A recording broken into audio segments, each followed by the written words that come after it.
On today's episode of the Lead More podcast, we sit down with my new friend, Jason Lee. Jason and I were actually recently in this podcast cohort program that helps you use podcasts as a way to grow your audience and find new customers. And what I liked about Jason is like we were very opposite, right? So if I'm visionary and ideas and marketing and sales, like Jason's the integrator and operations and systems and processes. And so we hit it off just kind of being counterparts. Jason is the co-founder of a company called Concierge Business Advisors. And in today's episode, we look a little bit about stepping back to think about where is your business going for the entrepreneurs and leaders in the room. Jason walks us through kind of identifying, you probably likely have one of these three types of businesses, either a self-managed business, where you can step away and it really kind of runs itself. The zone of genius business, where you as the leader just do the thing that you're uniquely qualified to do. You just live in this zone of genius space and then have a team and systems and stuff around you to operate the business. Or like a boutique job, right? Where like a boutique kind of unique business where you run it. You're the leader. You may have a VA or a team member, but like you really drive that business, the boutique solo business as it's called. So we talked through like these three different categories of businesses and really evaluating, what do I have now and what do I want to have? Is this what I want to have, or do I want to go to a different level, up, down, wherever it might be? There's no right or wrong answer here, but what do you want? And then what will it take to build that type of business? And that's where Jason and his team at CBA come in and help you think through the design of that business. So I found that really interesting. And Jason's a new friend and a great leader. And so on today's episode of the Lead More podcast, let's listen in to a conversation with Jason Lee. Hey, everybody. Welcome to an episode of the Lead More podcast. I'm here with my friend Jason Lee today, the co-founder of Concierge Business Advisors. How you doing today, Jason? Hey, I'm doing great, man. Thanks for having me. You bet. I'm excited to chat here today with our conversation about what type of business are you building and how do you want to get there? So we'll dive right in. All right. Where are you calling from? I know throughout the program you were abroad in Asia and then you were in stateside. Where are you at today? Yeah, I'm in Los Angeles. So that was part of my my 7-figure dream. Of like we traveled Asia for like 6 weeks while we were out there, and I did a few calls, but I was pretty much off thanks to the systems we had. There you go. Good lead in there. And you have you're getting ready for a kid on the way, right? Yeah, in a couple months, we're expecting a son. So I'll go from 1 to 2 on the kid side. just like I help business owners go from 1 to 2. Well, we're going to talk about that today. And so today's episode is all about, he mentioned the word systems, operations, but really like before we even figure out what we need to install into our business and the processes and the SOPs and all those fancy words, we got to figure out where the heck we're going and what we want, right? And so that's one thing that you like to talk about a lot. Tell me, we were doing a little bit of like pre-discussion, and you talked about this idea of a Frankenstein business, which kind of caught my attention. What is a Frankenstein business? Yeah, well, I mean, most people's impression of a Frankenstein business is like, oh God, like that sounds bad, right? Yeah. But what I'll start with is, firstly, like Frankenstein businesses are great for the first step. You know, you're getting your offer tested, you're serving clients, and you're getting cash flow positive. And honestly, like whatever you can bootstrap together at that time to get things working and get it tested is what you need, right? Sure. But then as things start to grow, the question is, at what point does it become a monster that could eat you alive, right? And here's the framing question. Like burnout or just fatigue, or you just fall out of love with, like you're just like, I don't want to do this anymore. This wasn't what I thought I was getting into. Yeah. It could be like when I guess the word is like when it switches from you running the business into the business running you. Yeah, right? Good. That's good. And burnout happens a lot in that capacity, and a lot of people might just be like, I'm out, right? And just collapse the whole thing entirely. So what that happens though is when your next level vision is greater than the systems that can support your business. That's what a Frankenstein business becomes, because as we're growing, we kind of reach out and grab whatever's available to us to make it work. So like we grab this free CRM, you know, we go out there and we grab this appointment setting thing that like also free, right? You're bootstrapping. You need the free stuff, right? Yeah. And then you start kind of cobbling all of these together just to get the offer tested. But then what if you get busy? You know, you have clients rolling in, you get your sales process, your marketing process going really well. you're going to start getting friction in some of these things that doesn't make sense anymore to keep, but you might not have enough brain or bandwidth space to go back and like vet out another CRM or like research another one and then going. Move your CRM over to that new one. Right. Yeah, that's good. Now that could freak out almost any business owner of having to transfer an entire CRM. Yeah, so like we cobble these things together, which you're saying is appropriate in the beginning, but rarely do we go back. It's almost like the concept of like technical debt, right? Like software companies have technical debt. They write code on old legacy systems, and it's not only expensive but timely to go back and update it. But that happens with our operations as well. Yeah, and it's some cost. Like you feel like, oh, I spent all this time learning this thing. Why do I learn this new thing, right? But to reach the next level, not all the stuff that got you there will get you to the next level. Yep. And how do you cure that, right? And so, can I tell you a quick story? Yeah, let's hear it. So I had a client. We'll call him our Frankenstein client, but I won't go into specifics because then he'll know I'm calling him that, right? So it's a $9 million service company, and they were cranking along. They finished some amazing projects over the years and had like a whole bunch of happy customers. And when I met them, they were going about their business like they had for years. But they had realized that there was like a limit to how many clients they could serve at one time, and they weren't sure what to do. Like that's a great example of like how it might feel like, because how do you know you have a Frankenstein business? It's not always like you look through your tech to see what doesn't fit anymore. Sure. All they knew was that there was stress that was mounting on their core team and it wouldn't last forever. Like there is this feeling of like approaching doom, and they're like, we know we're screwed if we keep doing what we're doing, but we don't know what to do differently, and that's when we started talking. Okay. So they brought us in.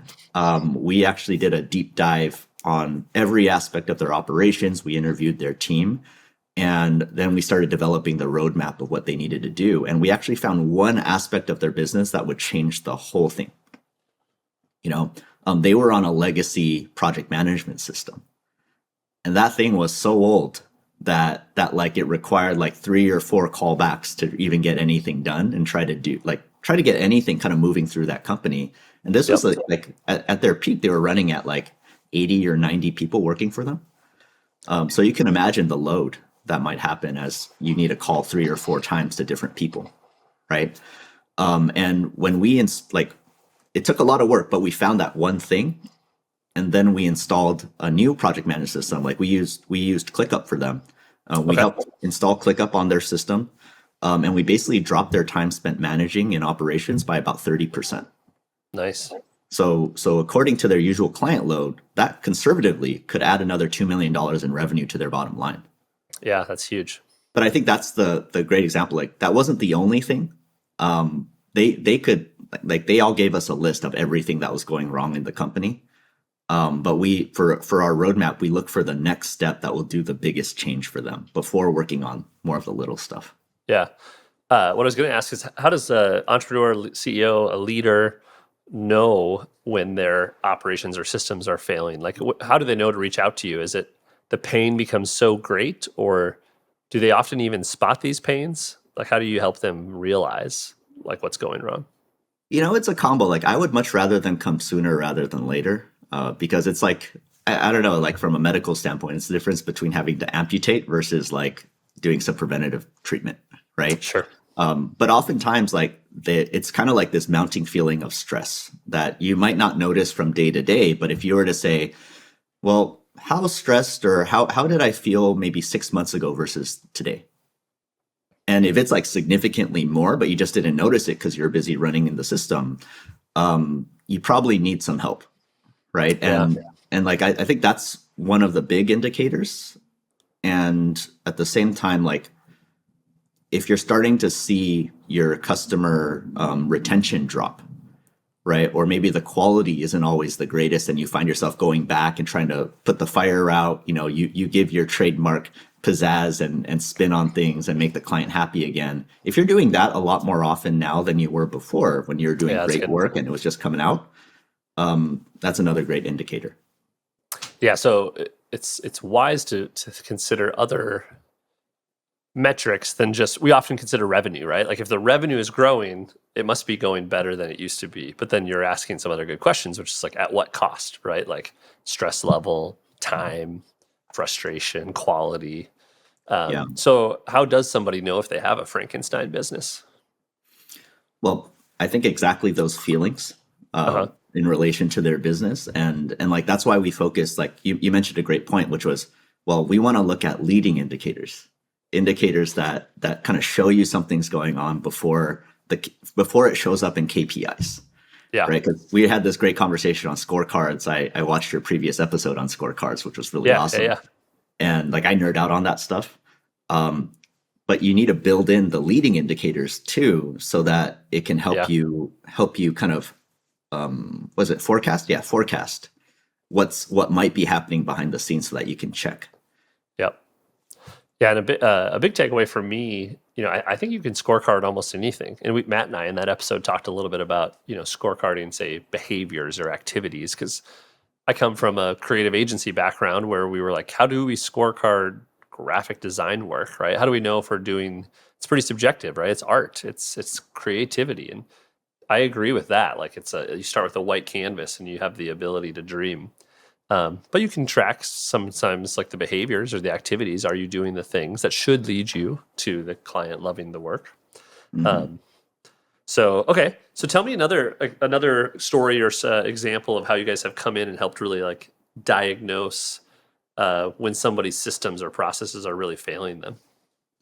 Yeah. Well, that I'll have to start with some kind of like first the types of businesses, right? Yeah, let's talk because about those. Oftentimes, you actually had a great lead in that I didn't take, but we're going to go back now, which is another reason why you might have a Frankenstein business is actually it might not even be a Frankenstein business to anybody else, but if you wanted something else from the business and it's building towards another direction, it's a Frankenstein for you. Sure. So let me give you kind of like the top it's like four. a runaway train that you can't stop. Yeah. Like, there's a lot of examples on the New York Stock Exchange of like huge companies that just have to keep growing or else they're going to bust. Right. I won't get into that. That's a whole nother kind of thing.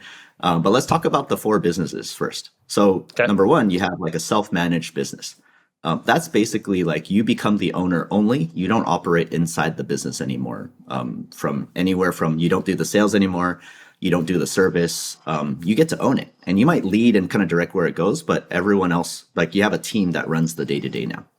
So that's not quite like it's not like a private equity. You're still sort of the CEO of the company, but you just don't really need to do anything day to day. Is that the idea?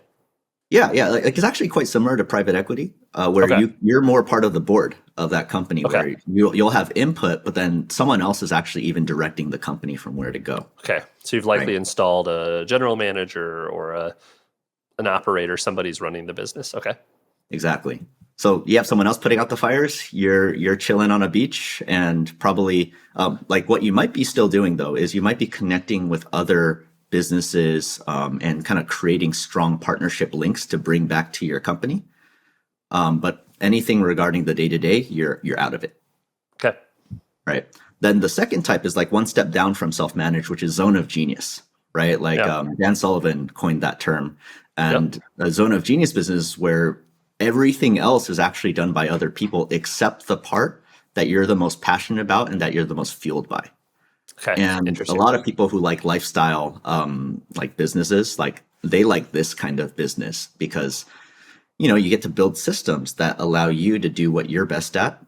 And then everything else you have taken care of by your team. Yeah. This one resonates with me. I feel like,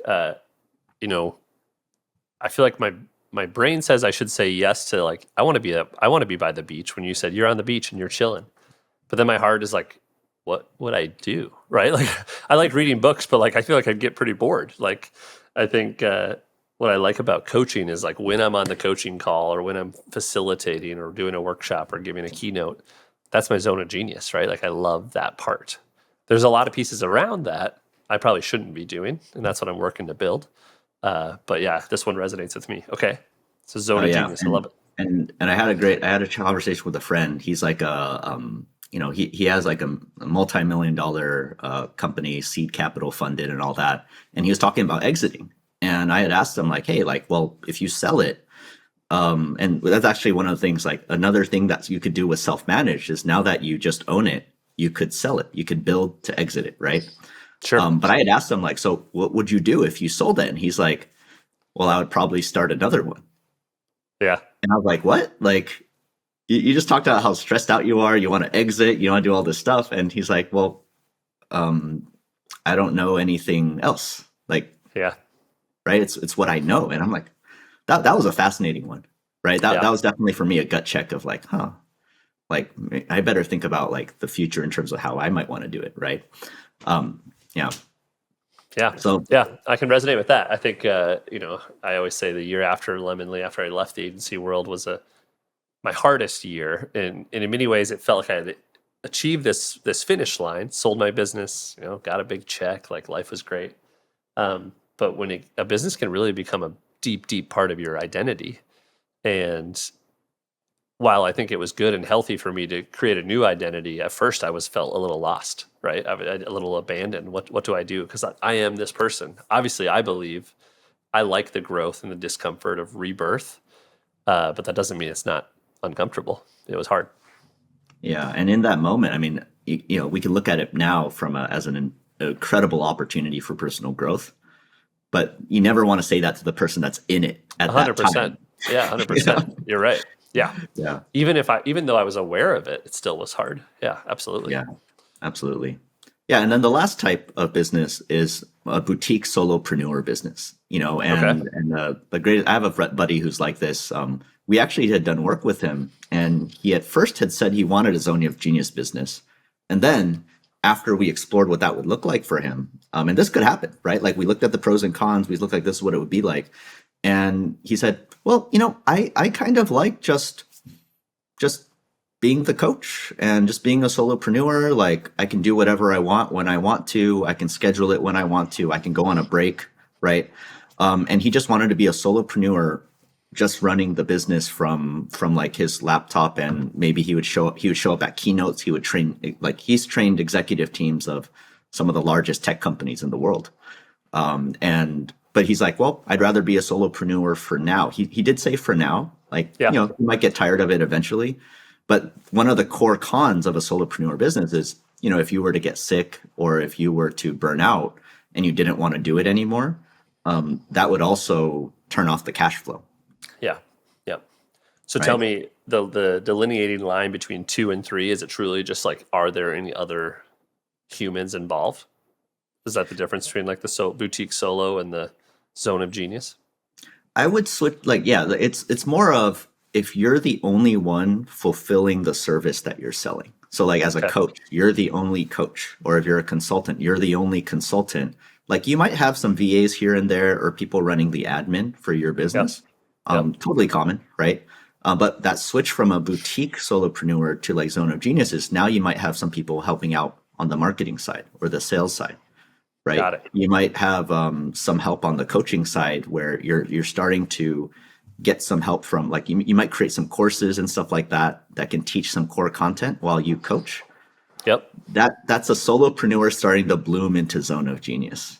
Yeah. So you just described me. That's why I asked the question, because I think I am in between those two. The desire is to get to that Zone of Genius. There's still some pieces that are very solo boutique-y.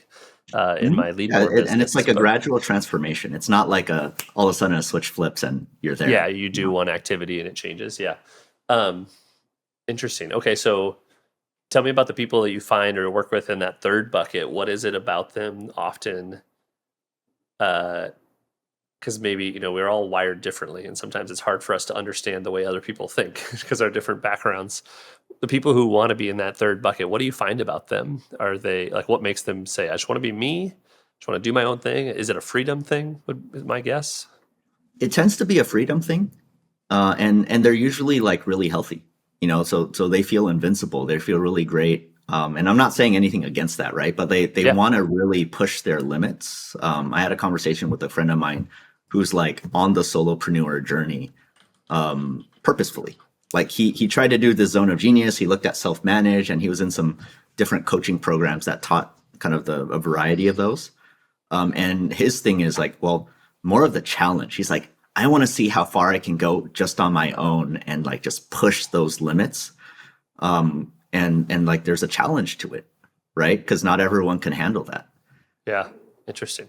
Yeah, so there's the freedom, there's the challenge, and then like then like they also want to look at the writing on the wall where like we had talked about it where at first he's like, yeah, like I'm young, I'm ready to go and like run it, and they tend to be single, Sure. and like without a family that they want to take care of or provide for, because then like I know when I first became a husband and then a father, right?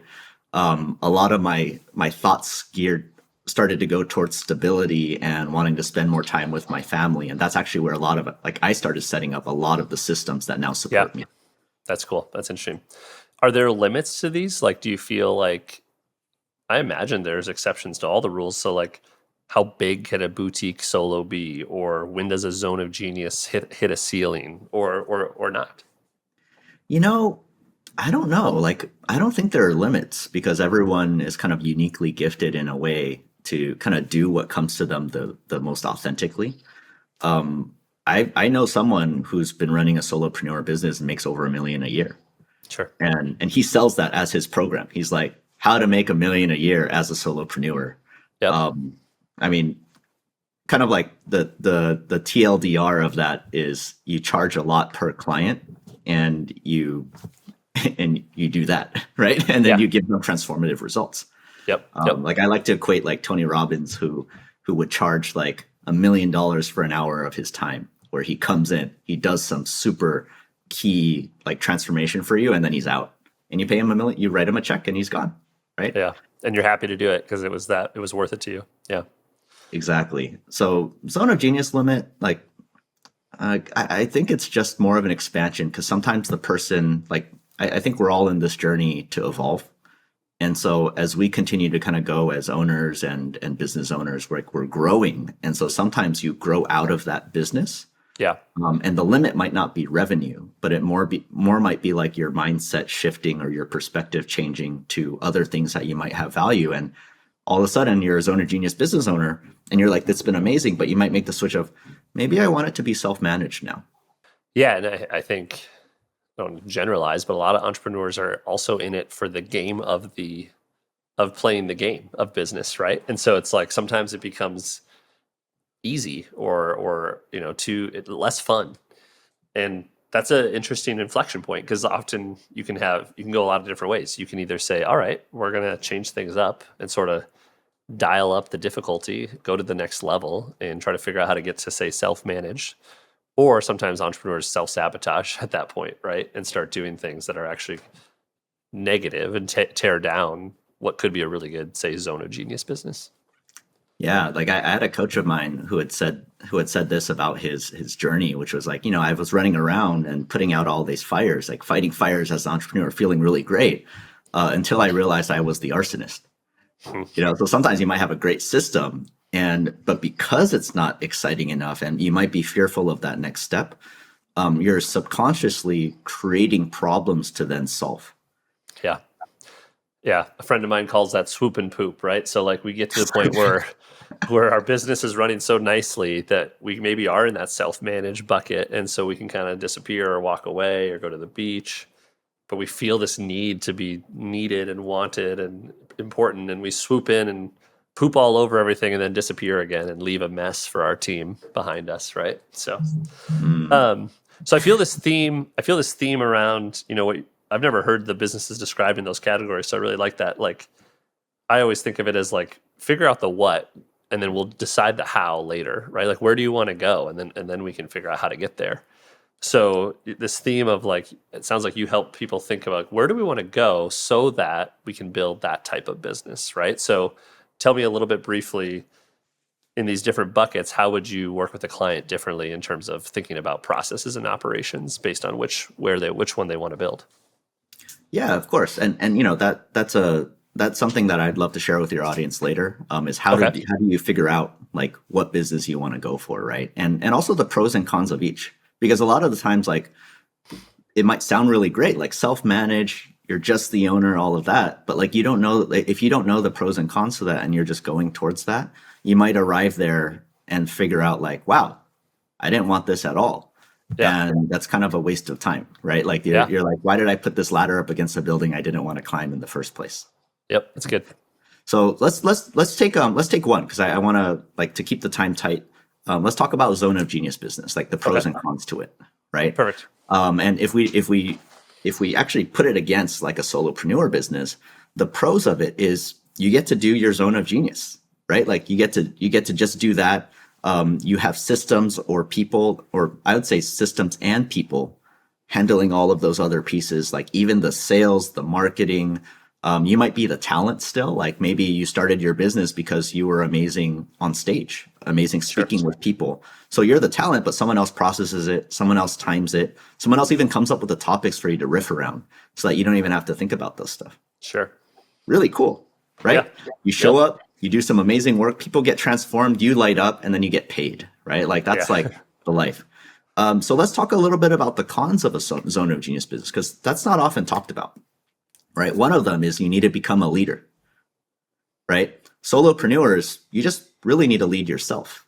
And I know we're on the Lead More podcast, so like it comes in right here, which is when you become a zone of genius business, though, you're now a business owner where you do need to lead your people to make sure those are going well, right? So instead of going like a lot of people like to say like, oh, I want people to come in and have the owner's mentality to run the business, but like they're an employee. They're never going to be an owner. They're not going to think like one, right? Yep. So unless you bring them in as a partner, which then gives a significant chunk of your business and control of that business, they're going to act like an employee. But like I think the world also gives kind of like a ding to employees, right? Where it's like they're always trying to work as little as possible, and you're always trying to get them to work as much as possible. And I think there could be a better game there where you all want to win together.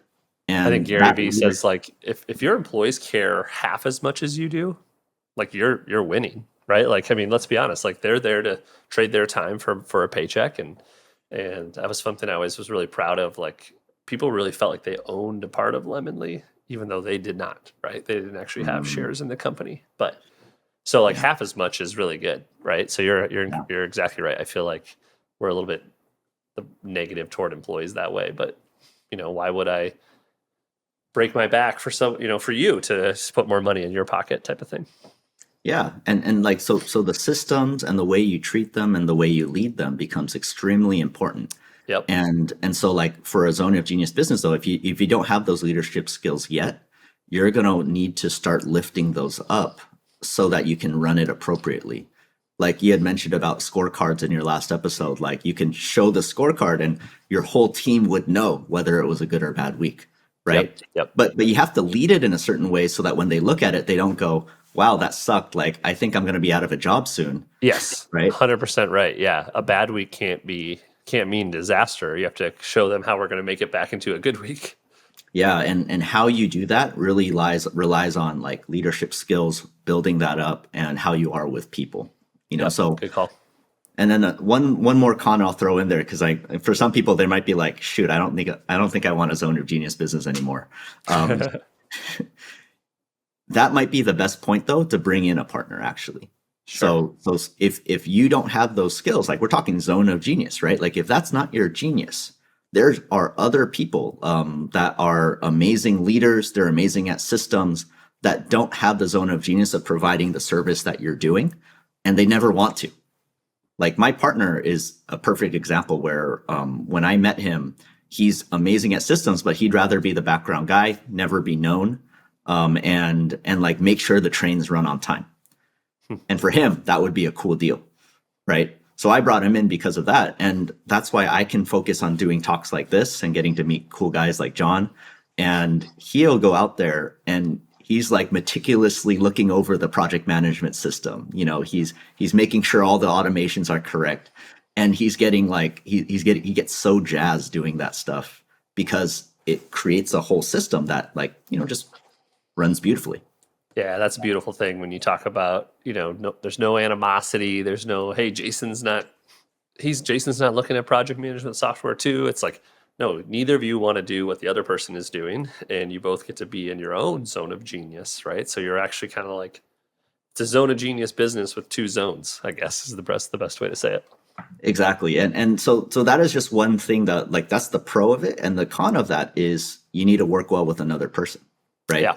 So like, everything you choose though is going to have pros and cons. That's the zone of genius, right? Is just one example. But like, it's kind of like, well, for me, I looked at it as opportunities to grow as a leader, as a communicator. A lot of the communication skills I learned actually working with my partner elevated my communication with my wife. So like, there's a lot of overlap and kind of like collateral benefit, let's call it, to the skills you learn in that process. Yeah, I like that. That's really cool. So tell me, and I have a question before we wrap too, but you have some pros and cons for all of these categories of businesses, right? There's something that you, a resource that you have? Yeah. So if you go to cbalifestyle.com/quiz, so that's Charlie Bravo Alpha lifestyle.com/quiz, right? You can go on there and you can take a quiz looking at the different types of kind of vision of where you see yourself being in your business. That's always a big question of not how much money you want your business to make and all that. That's all important. But where do you see yourself working in that business? Yeah. Right. And it'll help you kind of find, based on your preferences, what type of business you're going for. And you'll also get the pros and cons of that business. Cool. So you'll get and after that, if you want to learn more, if you want to learn how to create those next steps on getting your business to the next step, to that level and to the next level, you can always sign up for a call with me and hear about what we do. Cool. I love that. So let's end with, if you've listened to a past episode, you've probably heard this, but I always like this question of what is your superpower, right? So I'm from the Midwest here where we're not very good at bragging about what we do best, pretty humble. But I like that question because I want to make you think about what's the thing you do best. If you had one superpower to name, Jason, what would you say it is? Yeah. Well, I have one, which is the name that, I guess the word that comes to me is harmonizer. So I've always been quite good at like accidentally gathering the right people together. And just by kind of going out there and kind of doing my own thing. But like when people are around me, like they tend to get more grounded, more focused, and kind of like more authentic. And that kind of created this harmony where like for me, it's all about building the right team to do the right thing. Right. And like that's been I really discovered it more last year because I looked back and I was like, oh, I do kind of harmonize people really well. And so that's always been I guess a superpower for me. Cool. I can see that. I like that. So I love this. Well, we'll put the quiz in the show notes. And so if anybody's listening to Lead More and wants to kind of think, gosh, where do I fall? That self-managed zone of genius boutique. Maybe they want to change where they're at, or maybe they haven't even built a business, but something they want to think about. I suppose it's always better to know where you're going the sooner you start, like you said. So I love that. So thanks so much for coming on the show, Jason. I love hearing the stories, and we'll make sure that we are hopefully not building Frankenstein businesses. But I appreciate your time and sharing your wisdom with the group today. Yeah, likewise. Thanks for having me. You bet. All right, friends, that was the Lead More podcast with Jason Lee. Thanks so much for tuning in, for listening. Hopefully you have a little bit of sense of maybe what type of business you have today and which one you want to build or how you want to change or grow to this other type. It was very helpful for me, so I hope you found it helpful as well. Now, remember, all episodes can be found anywhere you listen to podcasts, Spotify, Apple, wherever that might be. And then we also do the video format on YouTube. So please go to youtube.com/JohnTMeyer_ and or just search Lead More Podcast and leave a comment. Subscribe if you want to subscribe to the channel. Give us a like. All those things help us grow the show, get more people aware of what we're doing, helping leaders, help build the next generation of leaders, because I believe the world needs more leaders, and I think you should be the next one. All right, take care and be well.